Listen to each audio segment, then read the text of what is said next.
In medieval society, disease was not merely a matter of the body, but was deeply intertwined with an invisible fear that permeated everyday life. People believed illness arose from natural imbalance, curses sin, or punishment from divine forces. Medicine had not yet separated from religion's superstition and folk knowledge passed down through generations. When sickness appeared, few sought explanations within the body itself. Instead, they looked outward for causes. Physicians, monks, herbalists, and folk healers coexisted, each carrying a different understanding of disease. Without knowledge of germs or the functions of internal organs, people were forced to rely on crude observation. Symptoms such as fever, convulsions, or delirium were often seen as signs of spiritual intrusion. Thus, healing aimed not only to relieve pain, but also to drive away the supernatural forces believed to be at work. The sick were frequently taken to churches, shrines, or places thought to possess healing power. Prayer, confession, and ritual were considered the first steps before any remedy was applied. When treatments were used, they often combined herbs, animals, minerals, and symbolic elements, a method needed only to be believed effective to continue spreading widely. Pain during treatment was not considered abnormal, but was seen as proof that the illness was being forced out. Patients rarely resisted believing endurance was necessary for salvation. Healers held an almost sacred role, even though many of their methods were based on conjecture. There was no clear distinction between healing and ritual, between medicine and talisman. What today appears bizarre once seemed entirely reasonable in a world filled with uncertainty. Ignorance did not stop people from seeking cures. Instead, it fueled powerful imagination. From this emerged countless treatments that were both frightening and hard to believe. Medieval medicine, therefore, vividly reflects the fears, beliefs, and limits of human understanding at the time. Belief shaped healing practices, turning treatment into a mirror of medieval thought. To grasp this strangeness, one must begin with the most important foundation of medieval medicine. From how people understood the human body, the story leads to the theory that governed nearly all medical practices. It was this theory that paved the way for treatments that make later generations shudder. Most medieval medical treatments were based on humoral theory, a simplified and highly speculative way of understanding the human body. According to this belief, the body was governed by four humors: blood, phlegm, yellow bile, and black bile. Health was thought to be a state of perfect balance among these four humors. Illness occurred when one humor became excessive or abnormally deficient. Rather than searching for specific causes, physicians focused on restoring the disrupted balance. Each humor was associated with qualities of heat, cold, dryness, or moisture believed to influence both temperament and physical health. A hot-tempered person was said to have excess yellow bile, while a melancholic individual was blamed for having too much black bile. High fever was often interpreted as a sign that the body was overly hot and needed to be cooled at all costs. From this reasoning, removing excess humors became the most common medical treatment. Physicians believed that eliminating what was excessive would allow the body to regulate itself naturally. With no accurate methods of measurement, diagnoses relied on skin color, pulse, and the patient's behavior. These assessments were highly subjective, yet they were trusted without question. Humoral theory was taught in monasteries and schools for centuries. It became medical truth, rarely challenged, and almost impossible to replace. Every remedy was classified as hot, cold, dry, or moist, chosen to counter the humor believed to cause illness. Diet was also strictly controlled to prevent further imbalance of the humors. Even when patients grew weaker after treatment, this was still considered proof that the therapy was working. Pain was viewed as the price required to restore balance. Deaths rarely led to doubts about the theory. Instead, people believed the humors had been too severely imbalanced, or that the illness was the will of God.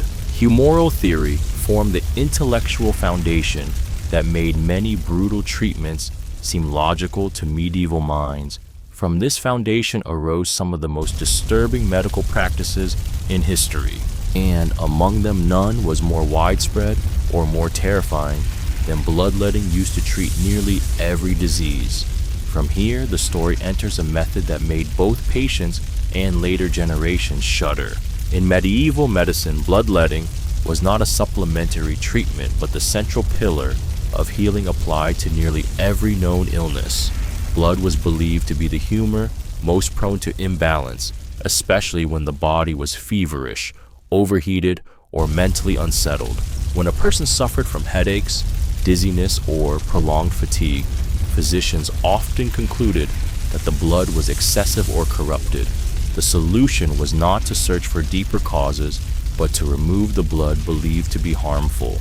Physicians used small knives, blades, or sharp instruments to cut veins in the arm, wrist, calf, or behind the ear.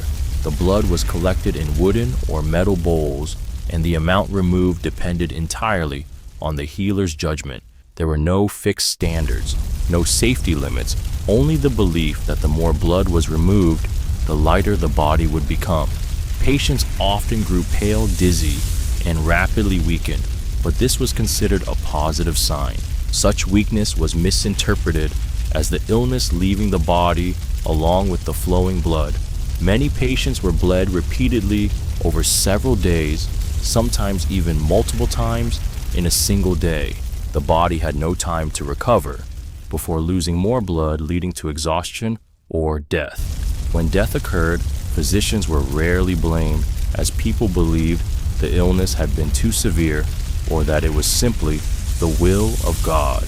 Bloodletting was also used as a preventive measure, performed regularly, even on those without clear symptoms. Nobles and clergy practiced it as well, further reinforcing society's faith in its effectiveness.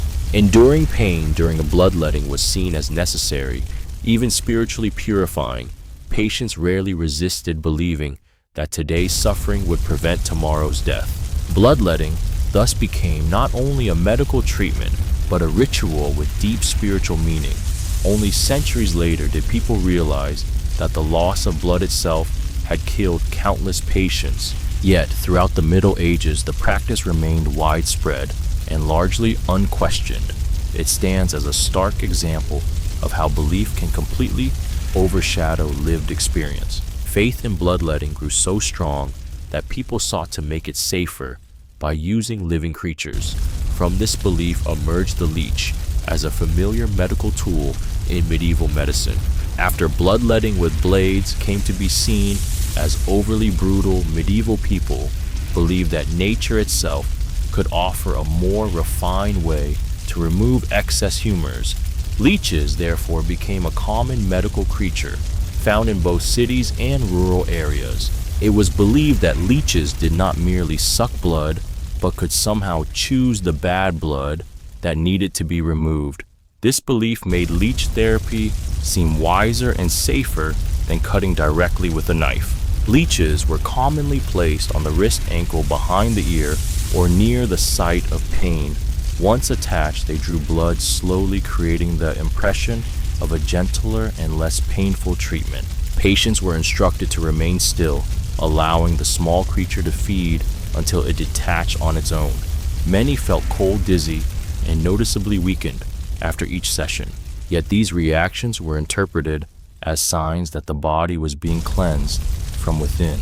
Blood-filled leeches were sometimes kept for reuse or destroyed depending on local customs. In some regions, leeches were raised specifically for medical purposes and treated as valuable medical assets. The lack of hygiene control led to many infections following treatment. Leech bites healed slowly, bled for extended periods, and were easily contaminated. Nevertheless, such complications were rarely linked directly to the treatment itself. Beyond leeches, other living creatures were also used for similar purposes. Earthworms were placed on wounds to draw out toxins. Frogs, toads, and snakes were crushed or laid on the body based on the belief that they could absorb illness. The use of living creatures reflected the belief that disease could be transferred from a person to another being. The human body was viewed as a battlefield where illness had to be sucked out, pulled away, or driven from within. Personal disgust was overridden by the hope of survival in a world shaped by ignorance and fear. The use of living creatures shows how medieval medicine attempted every possible intervention without understanding the consequences. When living organisms were deemed insufficient, people turned to the bodies of dead animals. From there, animal parts became the next medicinal ingredients.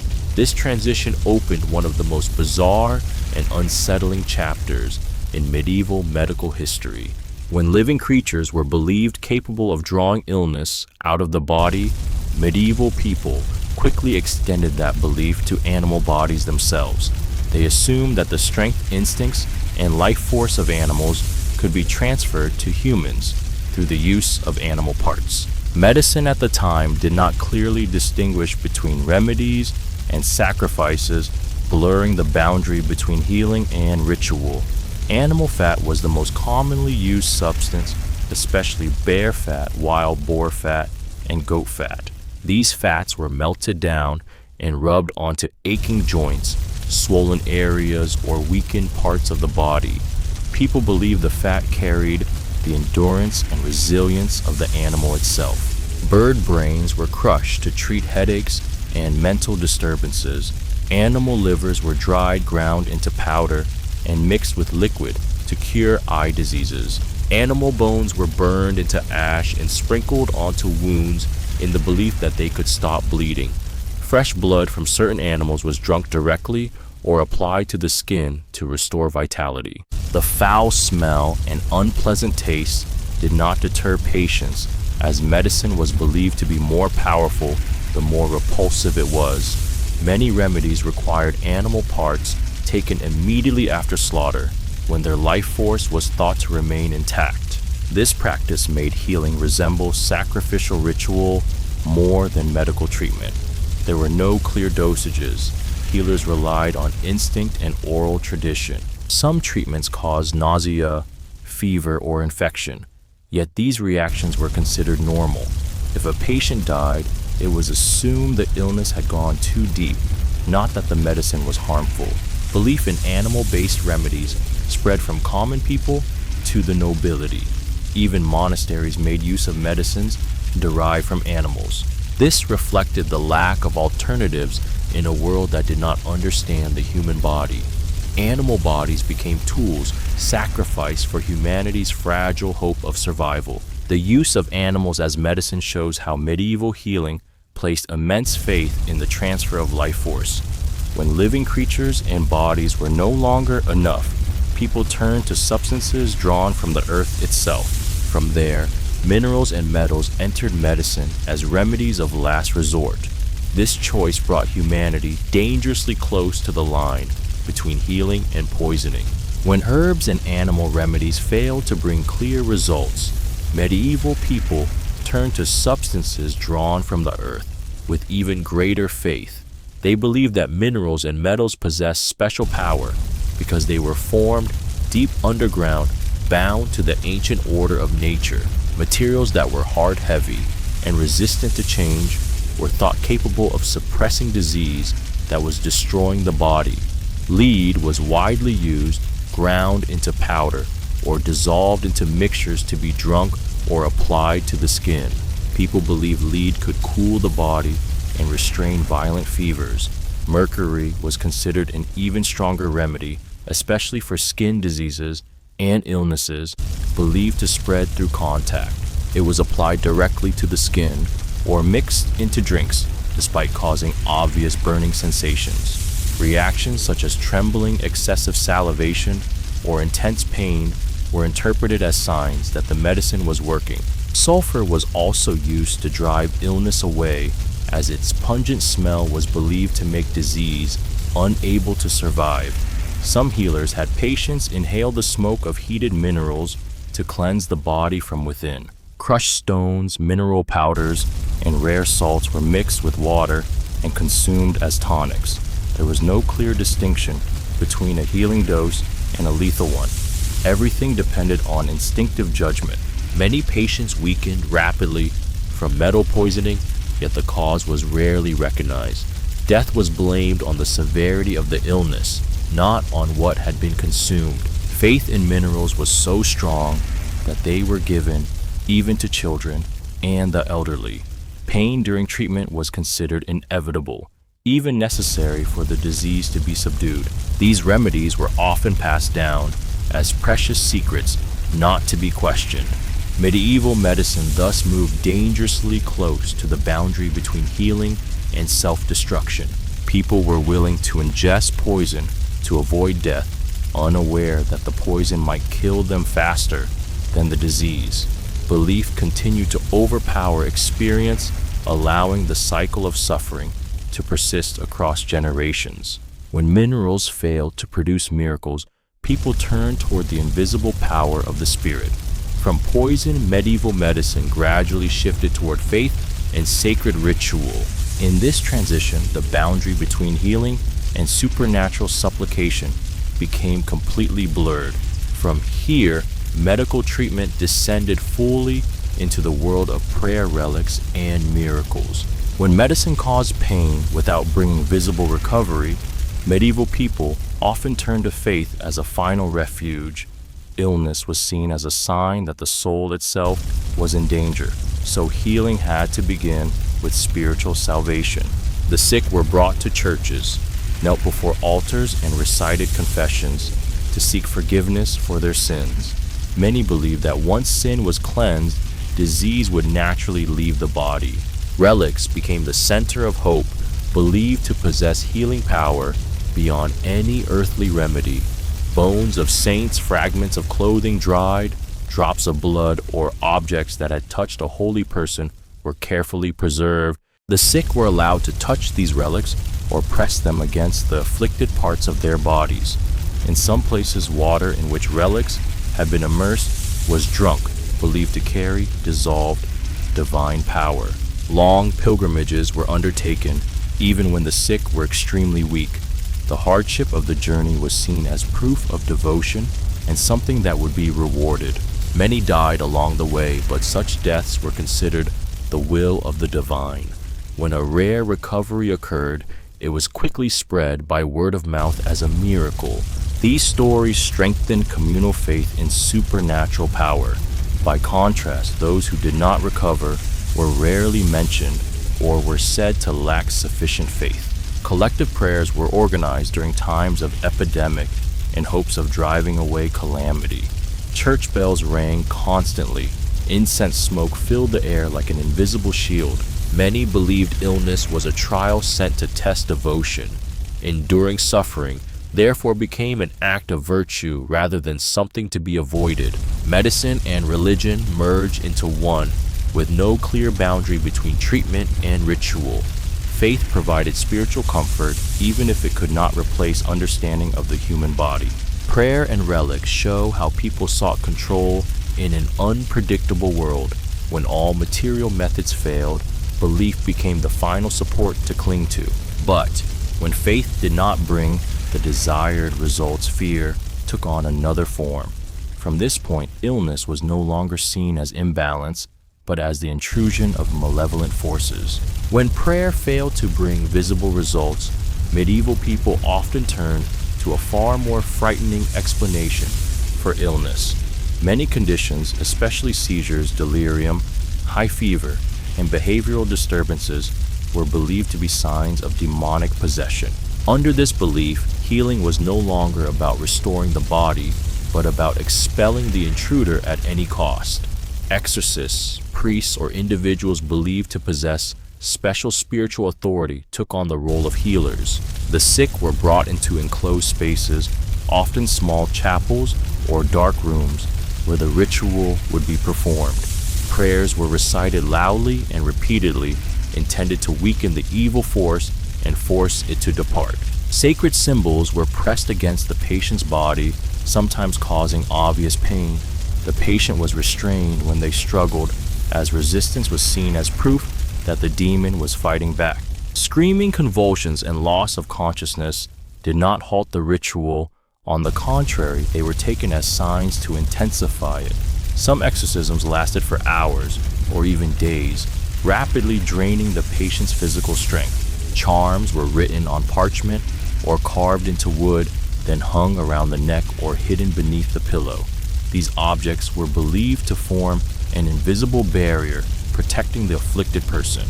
In some places, pungent herbs were burned to produce thick smoke, thought to be unbearable for demons.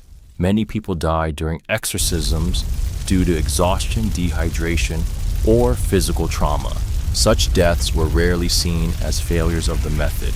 Instead, it was believed the demon had been expelled, but the body was too weak to survive the ordeal. The few rare cases of recovery only reinforced belief that exorcism was the correct form of treatment. Collective fear allowed these brutal practices to be widely accepted. Patients had no right to refuse, as the community believed they no longer controlled themselves. Charms and exorcism thus reflected a deep terror of illnesses that defied explanation. Viewing disease as demonic possession shows how people sought to personify pain in order to confront it. When causes were unknown, they chose to believe in an invisible enemy that could be driven away.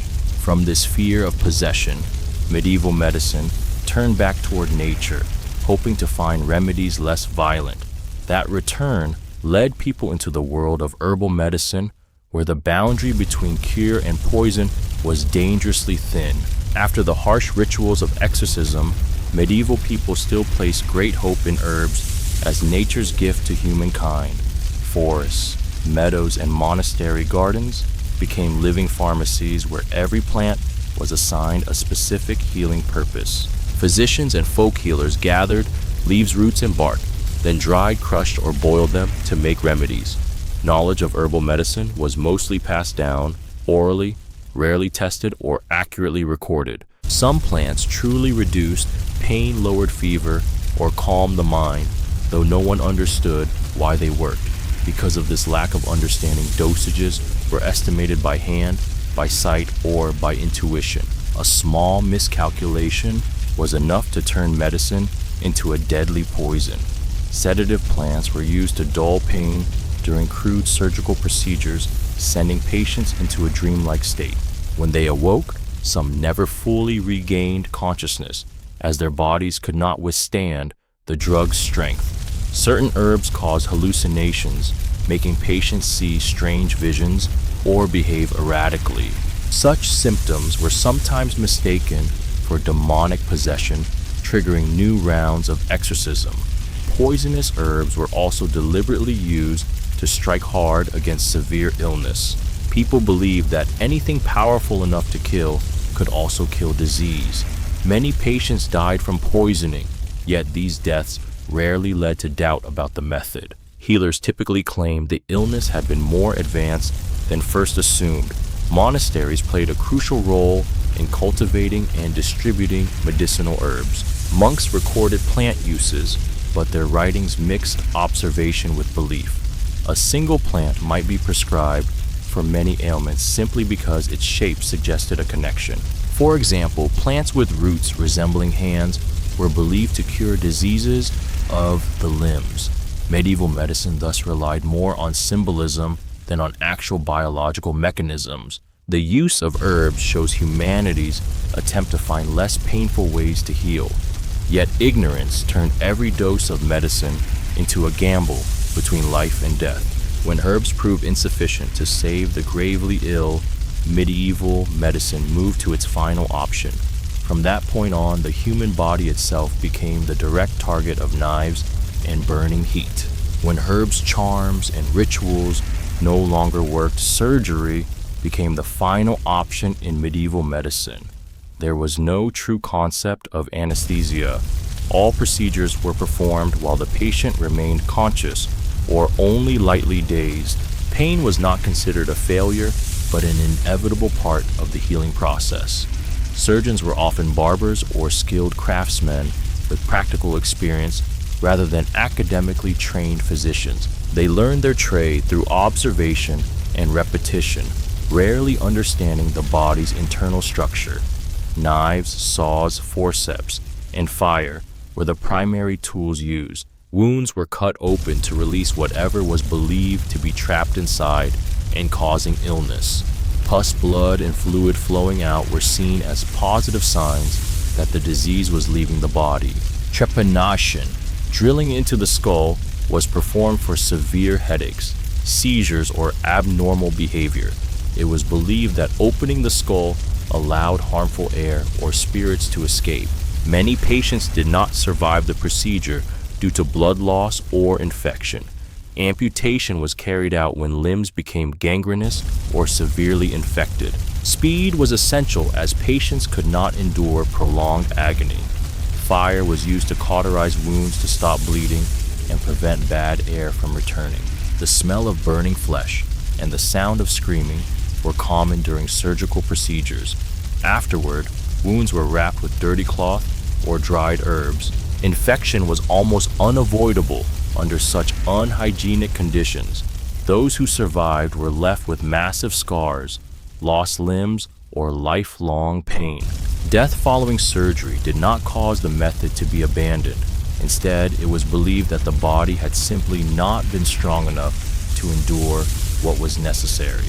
Medieval surgery shows how far people were willing to endure unimaginable pain in exchange for fragile hope.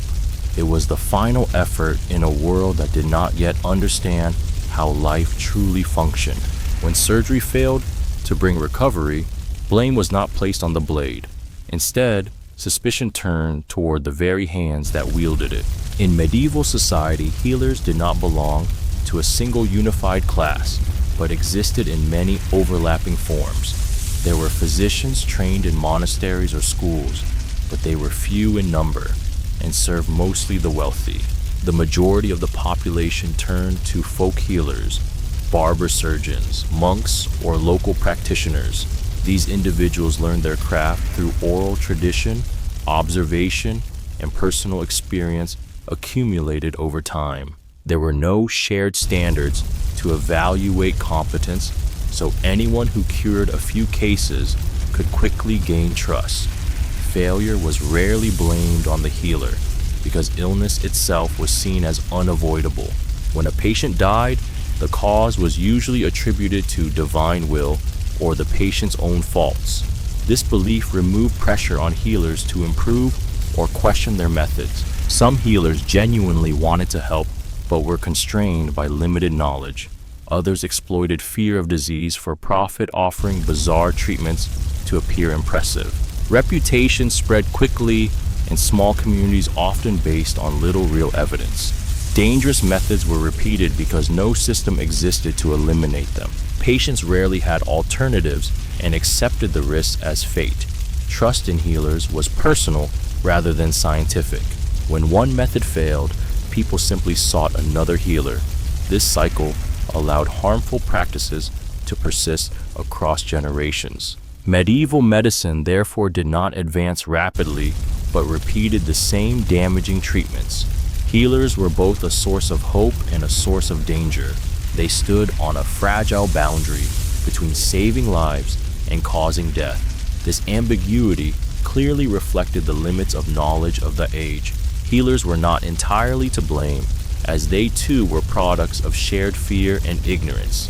They treated illness using what they believed to be right in a world without reliable means of verification. From the figure of the healer, the story must conclude with a broader view of medieval medicine. These strange and frightening practices ultimately reveal the powerful human desire to survive in a harsh and uncertain world. When looking back at all the medical practices of the Middle Ages, what is truly shocking is not their strangeness, but the circumstances that gave rise to them. People lived surrounded by disease, famine, and ever-present death, while understanding almost nothing about how their own bodies function. In such a world, any method that offered even the faintest hope was worth trying. Bloodletting, leech therapy, drinking metals, exorcism, or drilling into the skull were not random acts, but practices grounded in the logic of their time.